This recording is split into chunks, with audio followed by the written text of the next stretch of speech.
یعنی عوام بھی اس کے ووٹر بن جائیں اور اس کے طرفدار بن جائیں اور اس کی تعریفوں میں اپنے اپنے گھڑے بندیاں کر لیں، جیسے قوم نوح کی ہم نے مثال دی، اور اس کے بعد کی بھی امتوں پہ جن پہ عذاب آیا، اور وہاں بھی صورتحال آپ کو اگر اس پہ غور کریں گے تو وہی مل جائے گی۔ تو پھر اللہ تعالیٰ جو ہے پھر ایسے معاشرے پر ایک عذاب نازل کرتا ہے جس کی طرف جو ہے اللہ تبارک و تعالیٰ نے نشاندہی فرمائی ہے سورہ الانعام کی آیت نمبر 65 پہ 65، اور اس میں اللہ تبارک و تعالیٰ نے کہا کہ اللہ اس بات پہ قادر ہے کہ تمہارے قدموں کے نیچے سے یا تمہارے اوپر سے یا تمہیں باہم ایک دوسرے سے لڑا کر کے جو ہے وہ تمہارے اوپر عذاب کو مسلط کر دے۔ اب پاکستان سے لے کر کے لبنان تک اور شیشان سے لے کے برما، اراکان اور بنگلہ دیش تک جو ہمارے مسلم معاشرے کا وہ غالب طبقہ جو اسلام کی طرف، مسلمانوں کی طرف، پرامن لوگوں کی طرف ہونے کے بجائے جس طرح انہوں نے اللہ کے باغیوں سے مل کر کے ایک ظلم کا نظام پوری مسلم دنیا میں برپا کیا ہے، اور خود مسلم عوام نے ان کو اپنا ہیرو اور اپنا لیڈر اور اپنا نجات دہندہ مانتے آ رہے ہیں اور مان رہے ہیں،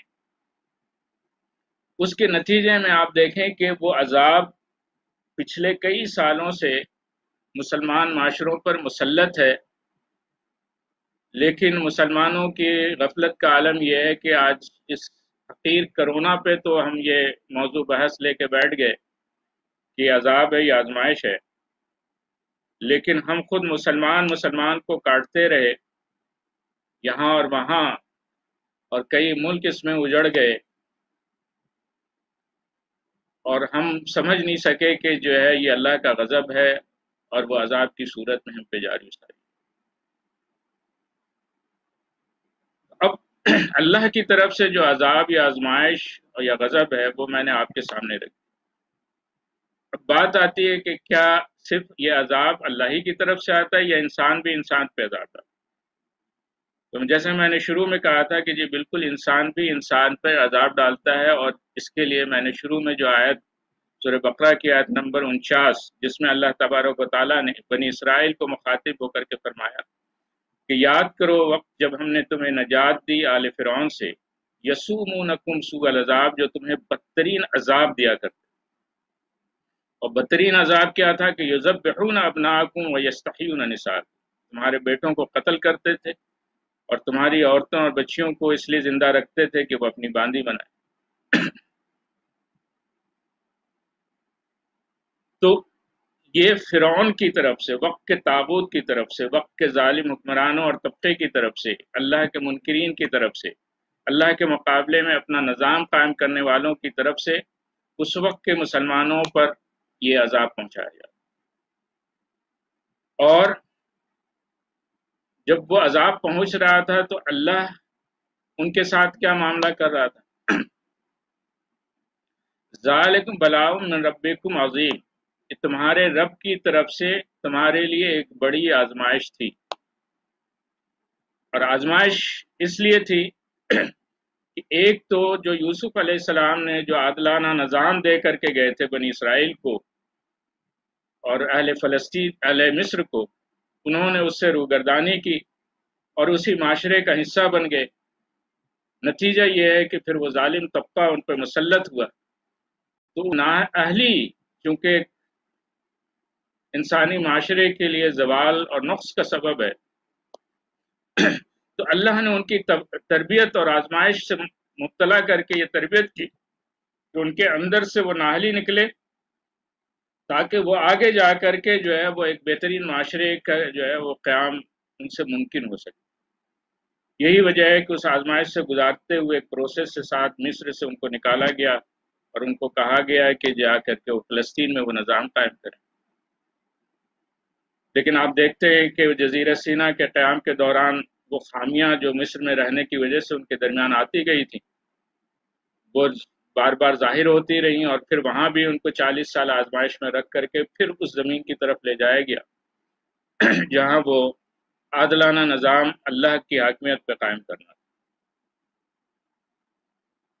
تو یہ انسانوں کی طرف سے بھی عذاب ہوتا ہے، لیکن اس عذاب میں بھی اللہ کی طرف سے مومنوں کے لیے بہرحال آزمائش ہوتی. اب اس ضمن میں یہ سوال یہ ہے کہ یہ کرونا کیا ہمارے لیے اللہ کی طرف سے اب تو یہ طے ہو گیا کہ اللہ کی طرف سے آزمائش، تو اللہ کی طرف سے تو عذاب نہیں.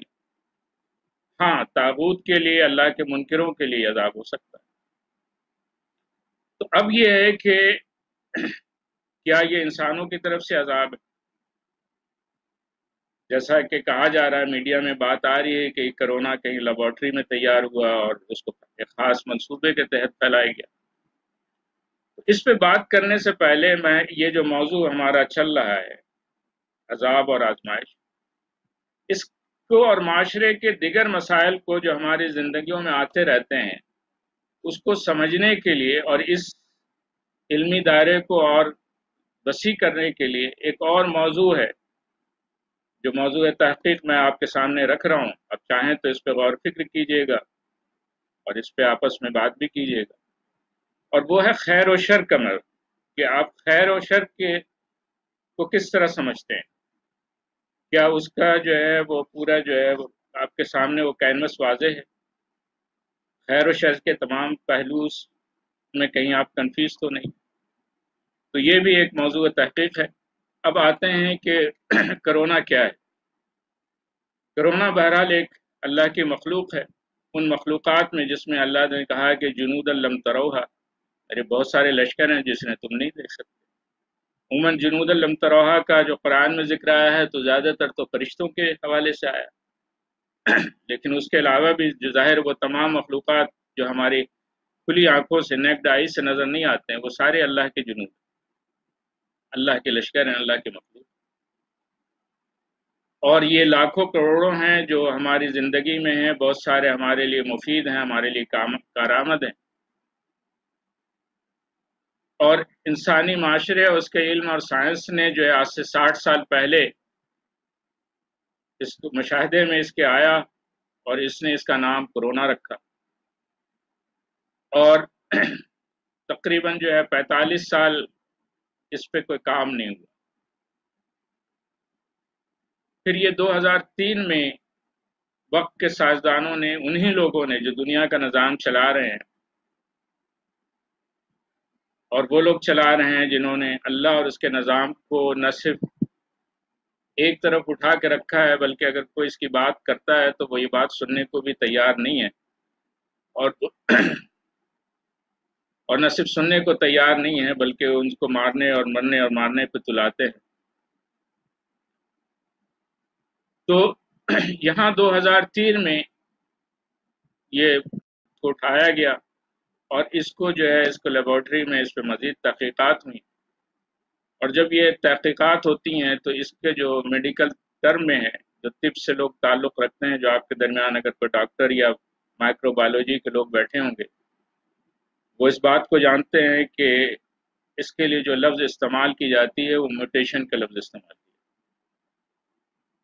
تو کسی بھی چیز کی جو ہے مائکرو بایولوجی میں کسی بھی خلیے یا جراثیم یا وائرس کو لے کر کے اس کی صلاحیتوں پہ، اس کے ایفیکٹ پہ، اور مزید اگر اس کو اس کے اندر اس کی طاقت و صلاحیت میں اضافہ کر دیا جائے تو وہ کیا صورت حال ہوگی. تو اس کے تجربات کیے جاتے ہیں، اور وہ 2003 سے تجربات ہوئے، اور اس تجربات کے نتیجے میں پھر ظاہر ہے کہ اس کے اثرات کہیں نہ کہیں آپ دیکھنے پڑتے ہیں،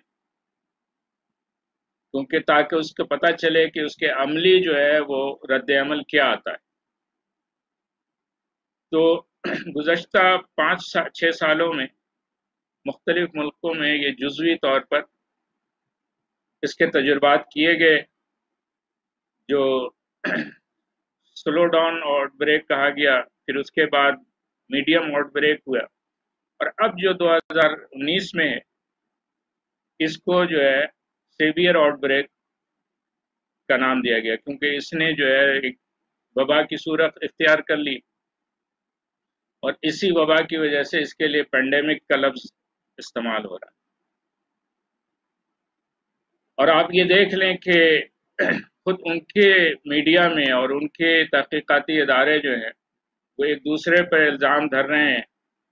کہ کوئی چائنا پہ الزام دھر رہا ہے، کوئی چائنا امریکہ پہ دھر رہا ہے، اور یہ سارے الزامات تو اصل میں لوگوں کو اور عوام کو اور دنیا کو کنفیوز کرنے کے لیے، تاکہ وہ اسی میں الجھے رہے، اور ہمارے یہاں بھی اس پہ بحث ہوتی رہتی ہے۔ لیکن در حقیقت یہ ہے کہ آج جو ہم 2020 میں ہیں، تو میں جن عالمی قوتوں اور جن عالمی نظام کی بات کر رہا ہوں، تو وہ خیال ہے کہ وہ عالمی نظام آج سے 100 سال پہلے جنگ عظیم کے دوران وجود میں آ چکا ہے، اور اس دوران کا کہ 20 سال کا اگر آپ جائزہ لیں تو ویسے تو مطالعے کے لیے اور بھی صورتحال ہے، لیکن مختصراً میں بتاتا چلوں کہ 1901 سے لے کر کے 1922 تک کے صورتحال کا اگر آپ جائزہ لیں، اور ابھی جو ہے 2001 سے لے کر کے ابھی جو 2020 تک کا جائزہ لیں، تو بہت ساری مشابہات ان کے درمیان موجود ہیں، معاشی اعتبار سے بھی، سیاسی اعتبار سے بھی، دہشت گردی کے اعتبار سے بھی، اور اس وائرس کے اعتبار سے بھی، کہ اس وقت جو ہے وہ ٹائیفائڈ اور اسپینک جو ہے وائرس کا سلسلہ چلا تھا، اور وہ ٹائیفائڈ بھی ایک عورت سے شروع ہوئے، اور یہ کرونا وائرس بھی چین میں ایک عورت سے شروع ہوئے۔ اب یہ محض اتفاق ہے یا اس کے پیچھے کوئی پورا منصوبہ ہے، یہ پھر ایک الگ موضوع ہے۔ اس کے بعد ہم آتے ہیں کہ ہماری جو ہے وہ صورتحال کیا ہونی چاہیے۔ اس میں پہلی چیز تو یہ ہے کہ جو آزمائش ہوتی ہے اس میں جو بنیادی چیز، جو غالب چیز ہوتا ہے، وہ خوف ہوتا ہے۔ اللہ تبارک و تعالیٰ نے کہا ہے کہ وَلَنَبْلُوَنَّكُم بِشَيْءٍ مِّنَ الْخَوْفِ وَالْجُوعِ وَنَقْصٍ مِّنَ الْأَمْوَالِ وَالْأَنفُسِ وَالثَّمَرَاتِ۔ خوف غالب ہے، اس کے بعد جو ہے وہ بھوک بھی آ جاتے ہیں، نقص مال بھی آ جاتا ہے، جانیں بھی چلی جاتی ہیں۔ آپ دیکھیں کہ مجموعی طور پر آج خوف غالب ہے، بہت سارے لوگوں کو بھوک کا مسئلہ ہے، آپ کے ادارے، آپ کے ساتھی لوگ جو ہیں راشن تقسیم کر رہے ہیں، اور اسی طرح غریب جو ہے بھوک سے ڈرا ہوا ہے، اور امیر اپنے کاروبار کے نقصان سے ڈرا ہوا ہے، اور کہیں کہیں جانے بھی جا رہی ہیں۔ تو بنیادی طور پر اس خوف سے نکلنے کے لیے اور اس پوری صورتحال اور اس آزمائش سے نکلنے کے لیے میں آپ کے سامنے دو چیزیں رکھ رہا ہوں۔ ایک تو امیڈیٹ ریلیف ہے، اور ایک جو ہے وہ آگے کے ہمارا لاہ عمل کیا ہونا چاہیے۔ امیڈیٹ ریلیف یہ ہے کہ آپ کو یاد ہوگا کہ جب نبی اکرم صلی اللہ علیہ وسلم مکہ مکرمہ سے ہجرت کر کے غار ثور میں احتیاطاً جا کے ٹھہرے، اور ظاہر ہے ہم بھی گھروں میں آج احتیاطاً ٹھہرے ہوئے ہیں، لیکن ایک لمحے کو آپ کے ساتھ جو سورہ توبہ میں اللہ نے ایک دوسرے صاحب ثانی اثنین اذ ہما فی الغار یعنی ابو بکر صدیق کو متعلق کہا کہ جب وہ دشمن قریب آ گئے تو ایک خوف کی کیفیت پیدا ہوئی، تو نبی اکرم صلی اللہ علیہ وسلم جو آرام سے لیٹے ہوئے تھے اس غار میں، آپ نے نظر مبارک کی ابو بکر صدیق پہ اور کہا کہ مسئلہ کیا ہے؟ انہوں نے بتایا کہ دشمن قریب ہیں، اس کا خوف ہے۔ تو ایک جملہ تھا، لا تحزن ان اللہ معنا۔ آپ کے لیے بھی یہ نسخہ ہے، ذرا اپنے آپ میں دہرائیے، تنہائی میں دہرائیے، سر محفل دہرائیے، بآواز بلند دہرائیے، اور پھر دیکھیے کہ آپ کے اندر کی طبیعت، جب آپ یہ کہیے ان اللہ معنا، آپ دیکھیے کہ آپ کے اندر کیا تبدیلی آتی ہے، اور بتائیے کہ واقعتاً آپ کے اندر جو ہے ایک اعتماد اور ایک خوف کی کیفیت دور۔ رہی بات یہ کہ لاہ عمل کی، تو جیسے کہ میں نے کہا کہ یہ انسان ہے، انسانوں کو پڑھنا ہے، اور پہلی وحی میں اللہ تبارک و تعالیٰ نے ہمیں کہہ دیا تھا کہ ربک الذی خلق الانسان من علق، اس رب کے نام سے پڑھو جس نے انسان کو علق سے پیدا کیا۔ تو انسان کو پڑھنا ہے، آج کے انسان کو پڑھیے، دور جدید کے انسان کو پڑھیے، اس کے مختلف دائرے ہیں، مختلف پہلو ہیں، اور یہ ایک مسلسل موضوع ہے، اور اس پہ غور و فکر کیجئے، اس پہ لائحہ عمل بنائیے۔ البتہ جو ہے یہاں پہ چلتے چلتے میں کورونا کے حوالے سے جو بات ہو رہی ہے، تو خود کورونا کا ایک میسج آپ تک پہنچانا چاہتا ہوں، اور یہیں پہ میں اپنی گفتگو ختم کروں گا۔ آپ کہیں گے کہ کورونا کا بھی کیا میسج ہو سکتا ہے؟ تو بات یہ ہے کہ اللہ تبارک و تعالیٰ نے ہی کہا ہے کہ ہم نے ہر چیز میں تمہارے لیے نشانی رکھی ہے۔ تو یہ نشانی زبان قال سے نہیں بلکہ زبان حال سے سنی اور سمجھی جاتی ہے، اور اسی کو نشانی کہتے ہیں۔ یہ نشانی کیا ہے کہ جب میں نے کرونا کو ایز اے نشانی لیے تو کرونا نے کہا کہ دیکھو پوری دنیا میری مخالف ہے، ایک فرد بھی جو ہے میرا حامی نہیں ہے، مددگار نہیں ہے، لیکن میں کسی کی پرواہ کیے بغیر اپنا کام کیے جا رہا ہوں۔ تو تم جو اللہ کے بندے ہو، اپنے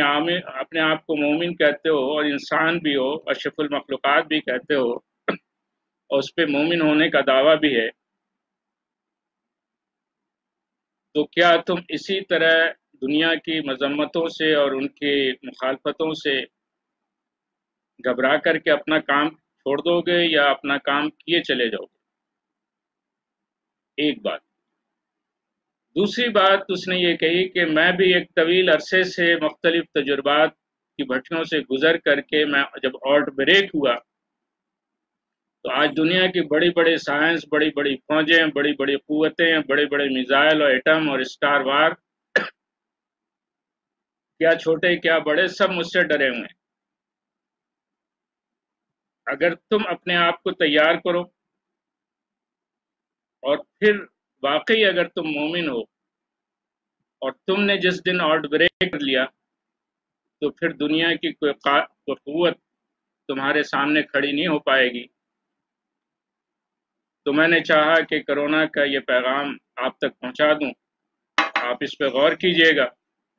اور بتائیے گا کہ جو ہے آپ نے اس کو کس طرح جانا اور کس طرح سمجھا۔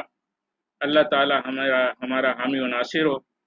آپ خوش رہیے، اللہ تعالی آپ سب کو سلامت رکھے۔ السلام علیکم ورحمۃ اللہ وبرکاتہ۔